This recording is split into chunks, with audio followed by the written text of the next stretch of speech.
Bien.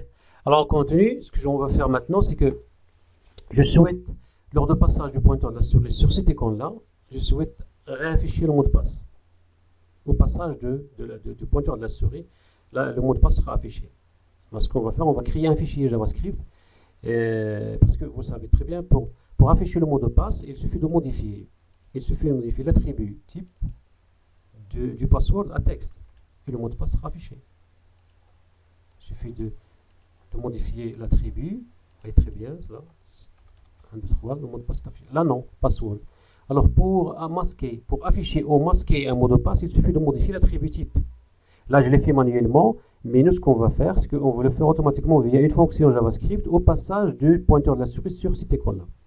Alors, pour ce faire, ce qu'on va faire, d'abord, il faut modifier la classe, il faut attribuer à chaque, parce que là, si je donne la même classe, vous voyez, j'ai affecté la même classe showPass aux deux icônes. Ce qui va se passer, c'est que dès que je survole cette icône, les deux mots de passe sont affichés. Non, moi, ce que je veux, c'est si je survole cette icône, le premier mot de passe sera affiché. Mais si je survole celle-là, le deuxième mot de passe sera affiché. Mais pas les deux en même temps. Donc, qu'est-ce qu'il faut faire? Il faut d'abord donner à chaque icône une classe, une propre classe. Alors, pour celle-là, par exemple, c'est le nouveau mot de passe. Je vais, par exemple, lui affecter, soi-disant show, je vais dire show new pass. Disons password. New password. Et à celle-là, non, celle-là, c'est old password.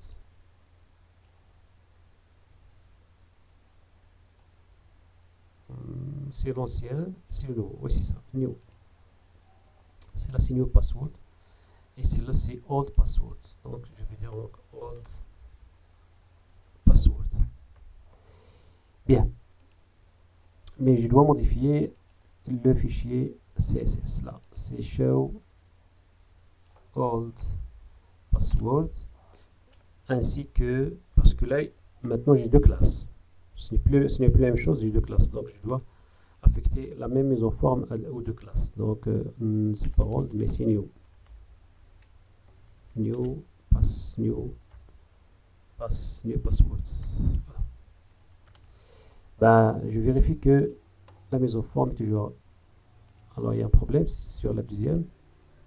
Il y a un problème sur la deuxième icône. Alors, la old password, là, c'est show new password. Show new password. Show new password. Show old password. Et là, show new password.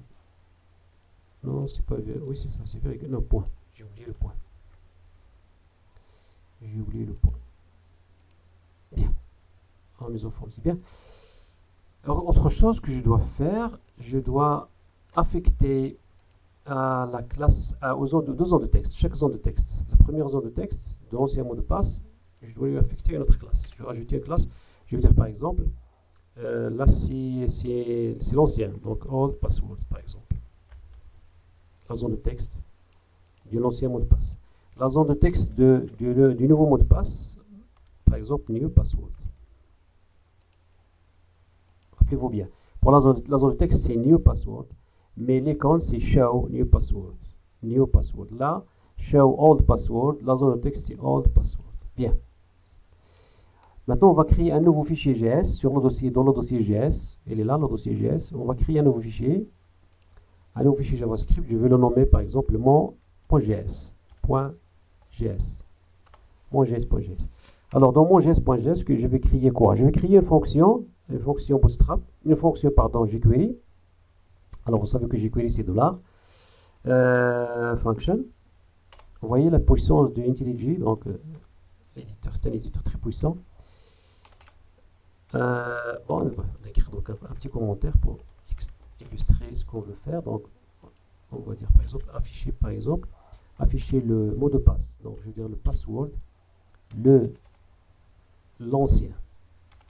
Afficher par exemple l'ancien password lors par exemple lors de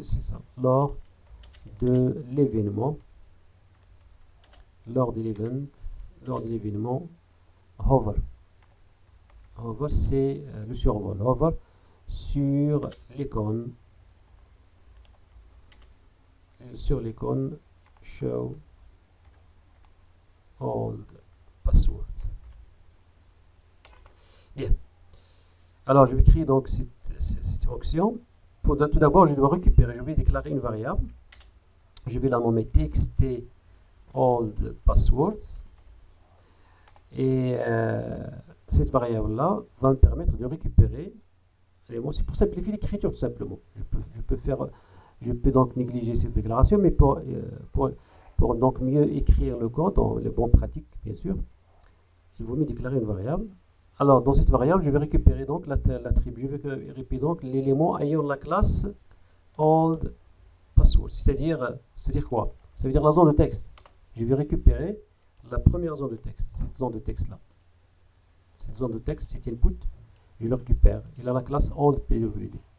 Je vais le récupérer et je vais donc le mettre dans cette variable-là. Txt old password. Bien.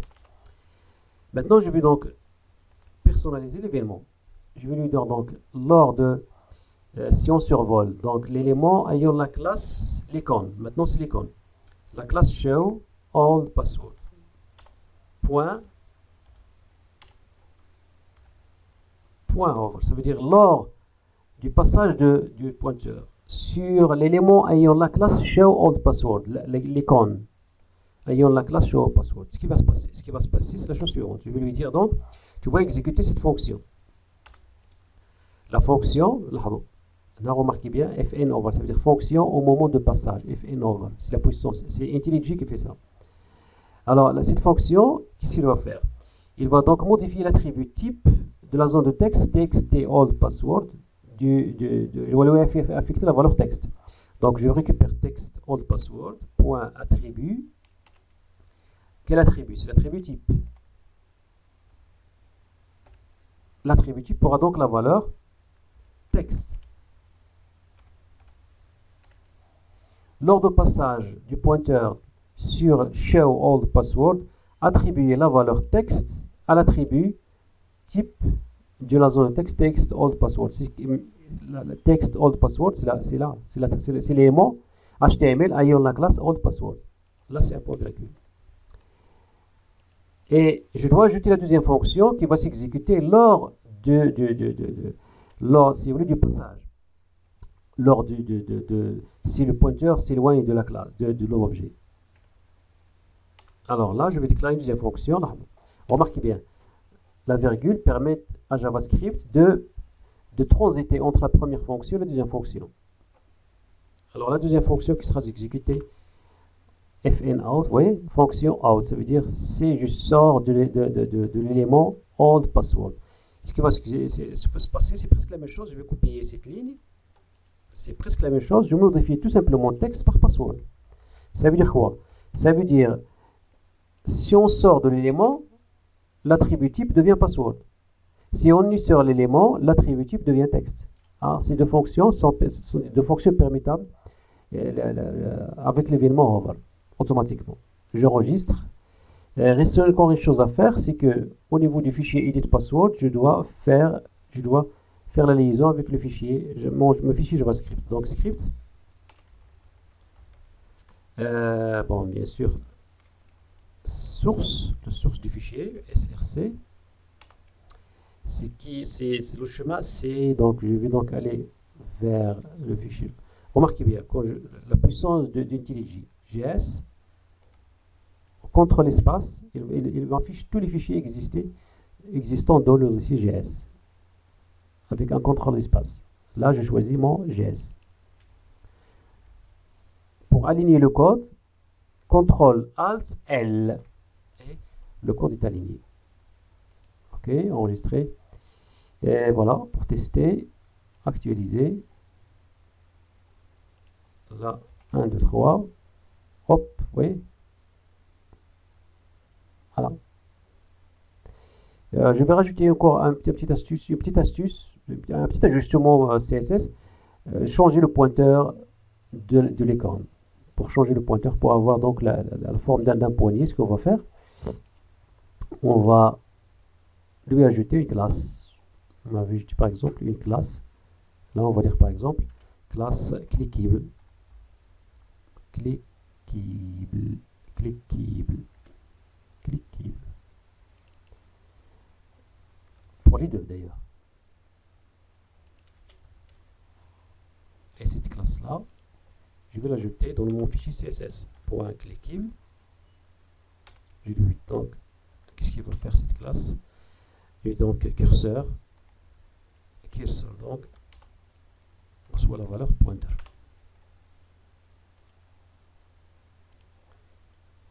Donc j'actualise.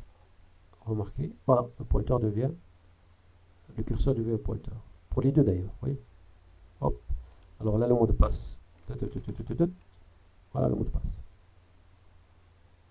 C'est automatique. Je vais faire la même chose pour la deuxième zone de texte, rapidement. J'ai déjà, donc, je n'ai qu'à modifier le fichier JS. Je vais copier tout ça. Copier. Copier même la ligne contenant le commentaire. Pourquoi pas. Afficher donc l'ancien, je veux dire là, le nouveau password lors de l'événement avant sur l'icône show old, show new password. Alors là, text old, je vais mettre text new, old password, old password, ça c'est new password, je vais copier pour ne pas faire d'erreur. Ok, old password, show new.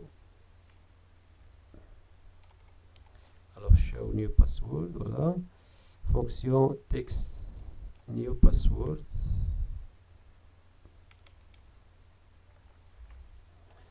Attribut. Voilà.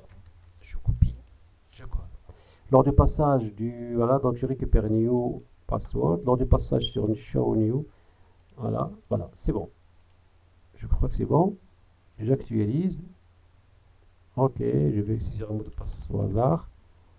Voilà, c'est bon. Voilà, c'est bon. Voilà, c'est bon. Voilà, c'est bon pour cette vidéo. Donc, on verra donc la suite sur la vidéo prochaine. A tout de suite.